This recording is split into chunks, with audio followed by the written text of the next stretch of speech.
believed that the world's largest pyramid was built over a period of about 20 years. It took over 2 million stone blocks and various materials, which were not only mined by 20,000 workers at the construction site, but also brought by them from afar. Unlike other pyramids, it doesn't really look like a tomb. But when you go on vacation to Giza, one of the most popular cities in Egypt, the guide will assure you otherwise. At the same time, many nuances regarding the history of the Great Pyramid might raise your suspicions. For example, the fact that the pyramid used to be white. Egyptologists claim that the polished white limestone walls allowed the pyramid to literally shine with its beauty and magnificence in the sun. But the most exciting part is that the top of the structure, called the pyramidion, was once covered with gold to beautifully reflect the sun's rays too. Thus, the pyramid was just dazzling and showed that a rich pharaoh was buried in it. Over time, the white walls of the pyramid were stolen, while marauders absconded with the gold pyramidion. But even in our time, this tomb is striking in its size. Despite the fact that, according to the guide, the Great Pyramid isn't even fully finished. Now the structure has sunk a little, and its height reaches just over 130 meters. But before building the Eiffel Tower, the Great Pyramid was considered the highest building in the world, and at that time reached a whopping 139 meters. That's equivalent to about 70 camels standing one atop the other. And the pyramid weighs as much as 10 million camels. That's all because the builders used incredibly heavy granite. Interestingly, to the northwest of the pyramid, the Serapeum of Saqqara, an ancient Egyptian temple, there are 20 huge sarcophagi with beautiful ornaments made of the same material. Each of them weighs as much as 20 elephants. Egyptologists believe that the sarcophagi served as coffins for the pharaoh's prize bulls. They were supposed to be in one of the rooms of the Great Pyramid, but apparently they simply didn't fit in the tunnels, therefore were stored in a separate room. If ordinary cattle were buried on such a grand scale, the tomb of the ruler of Egypt must look incredible. On tour, you'll be impatient to get inside the pyramid, examine the unthinkable riches buried with the pharaoh, take pictures of ancient artifacts, and try to touch the mummy while the guide turns away. But alas, you won't see any of this. The body of Pharaoh Cheops hasn't been found yet. Yes, in the so-called tomb, there is a large granite box, which Egyptologists believe is the sarcophagus of the pharaoh. It's located in the room called the King's Chamber. However, this cobblestone doesn't really look like sarcophagi of other pharaohs. What can I say? It's even worse than the coffins for the bulls. When asked where the pharaoh's corpse and the burial room's relics are, Egyptologists have another universal answer. Most likely, they were stolen. At first glance, there's nothing remarkable in the so-called tomb of the pharaoh, but here you need not only to look, but to listen. The thing is that in the king's chamber, special acoustics are formed. It's very odd that the builders tried to achieve such an effect for a room where a corpse would just lie for centuries. But there's more to it. During the tour, you'll notice more and more bizarre nuances. For example, why do pyramids have tunnels that lead deep underground? The guide doesn't have an answer to this question because there's still unexplored areas under the pyramid. Yes, scientists claim that they found groundwater in the lower parts of the structure, but again, didn't find an explanation for why it was decided to place the pyramid above them. The next inexplicable nuance is the mysterious void found inside the tomb. It was discovered using a muon radiograph. Simply put, the pyramid was scanned to find out what is in its still unexplored parts. Egyptologists have a suggestion that this void once served as a ramp for moving blocks during construction. And when the tomb was finished, they just forgot to remove it and filled it in badly. So it turns out that, on the one hand, the Great Pyramid was built over the course of 20 years, and on the other hand, there were many flaws left in it, as if the builders did everything in haste. At the same time, according to Egyptologists, unusual effects inside the pyramid were created by accident, and some villains stole all the most important relics. Could it be that Egyptologists simply don't want the public to know something very significant about the tomb of the great pharaoh Cheops? If this pyramid was a tomb. Each feature of the pyramid, which Egyptologists call an accident or a coincidence, in fact, can be logically explained. Yes, the Great Pyramid of Cheops was indeed once covered with polished white limestone so that the structure took on smooth, flawless edges. But all this was rather necessary not for beauty purposes, but to reflect the sun's rays like a mirror. This would make it possible to make the inside of the pyramid perfectly isolated from sunlight. What's interesting, inside, it's made of dolomite and granite, which is a little weird. After all, granite is one of the hardest stones on Earth, and its processing takes 10 times longer than the processing of limestone, abundant near the pyramid. Granite was brought by boat from a quarry in Aswan, located 800 kilometers from the construction site. Indeed, you must admit it's unlikely that the Egyptians would have bothered so much with a material that's difficult to transport and process for the sake of an ordinary tomb. It's assumed that the choice of such a complex material is justified by the presence of quartz and metal crystals in it. At the same time, granite emits a small amount of radiation.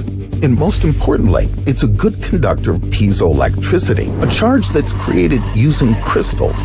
Dolomite, in its turn, increases electrical conductivity, while the gold on the pyramidion could create a conducting path for the energy directed upwards. Moreover, the Great Pyramid is geographically located above a powerful natural generator, namely underground rivers, and water is also an excellent current conductor. Yes, you've long understood what these hypotheses of independent researchers led to. There's no pharaoh's body, no artifacts or other accessories for the burial of the ruler in the Great Pyramid because it's not a tomb, but an ancient power plant. In addition, it's designed to generate and transmit wireless electricity. At the same time, the sarcophagi found in the pyramid and next to it could well be a giant ancient prototype of modern batteries. After all, the boxes are made of the same radioactive material as the internal structures of the pyramid. And these are not all the odd things that indicate that the tomb could actually be a power plant. Around the pyramid, increased electromagnetic emission was found, equivalent to that occurring during an electrical storm. It's believed that its source may be in the internal chambers at the structure's base.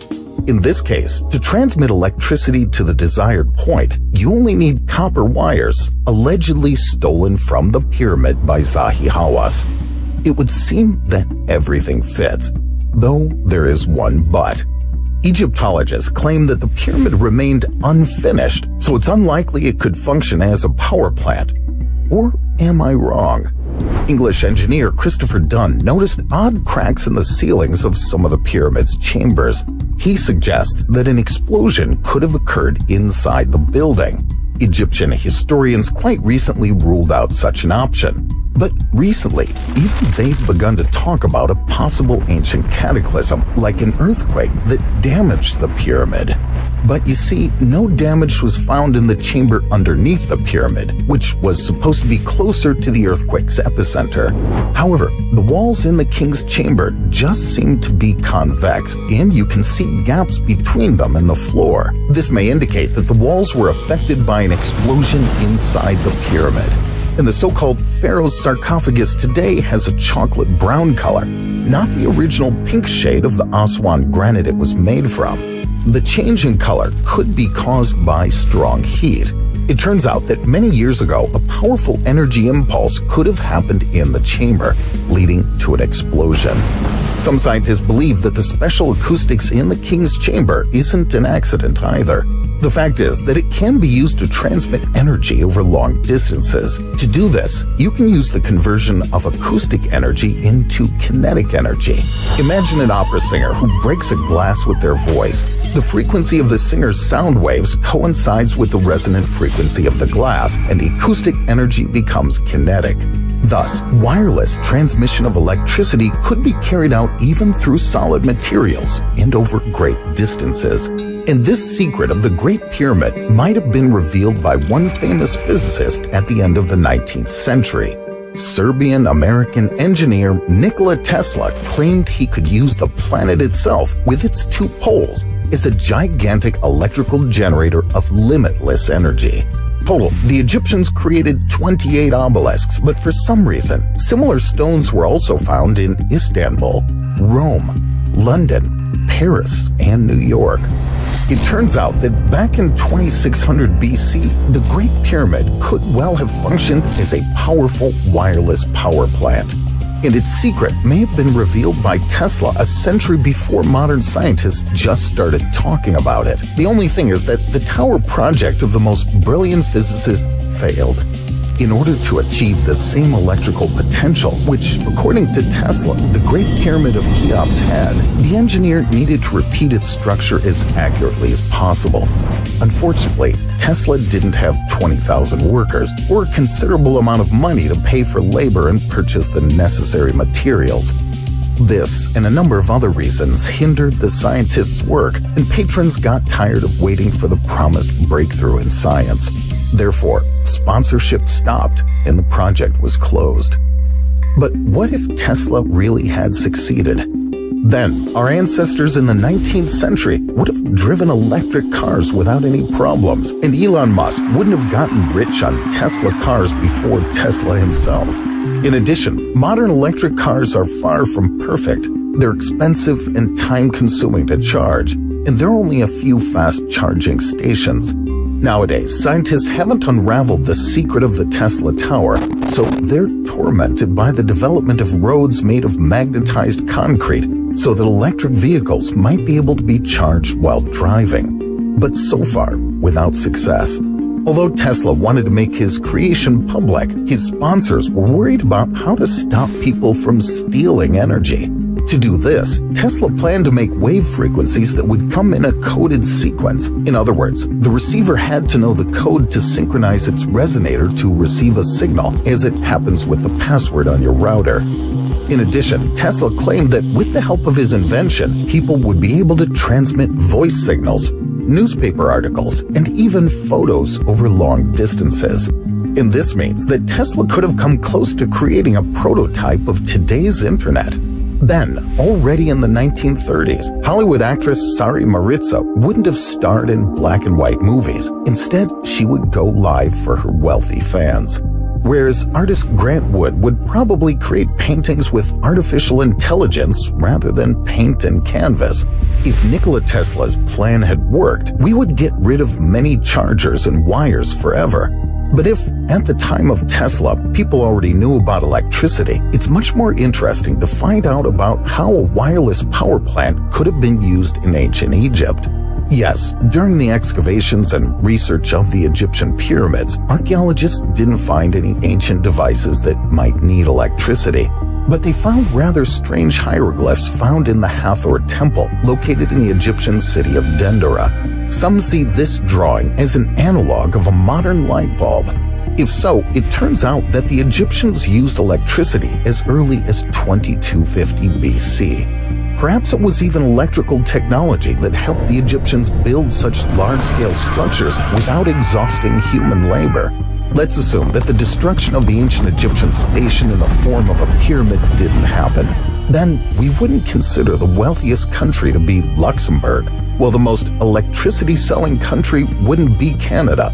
The most advanced countries, along with Egypt, would be Turkey, Italy, Great Britain, and the USA. After all, ancient granite obelisks were found there, which means that wireless communications would have appeared there in the first place. Yes, this is what radio towers would look like now. Perhaps instead of Potala Palace, Leaning Tower of Pisa, and the Eiffel Tower, pyramids would now stand. After all, Italy, India, and China are rich in granite, and these countries could well afford the construction of the same power plants as in ancient Egypt. Sounds incredible. What do you think the Great Pyramid of Cheops really is? Write your thoughts in the comments. But you'd better not pay $20 to a tour guide in Giza hoping to find the correct answer.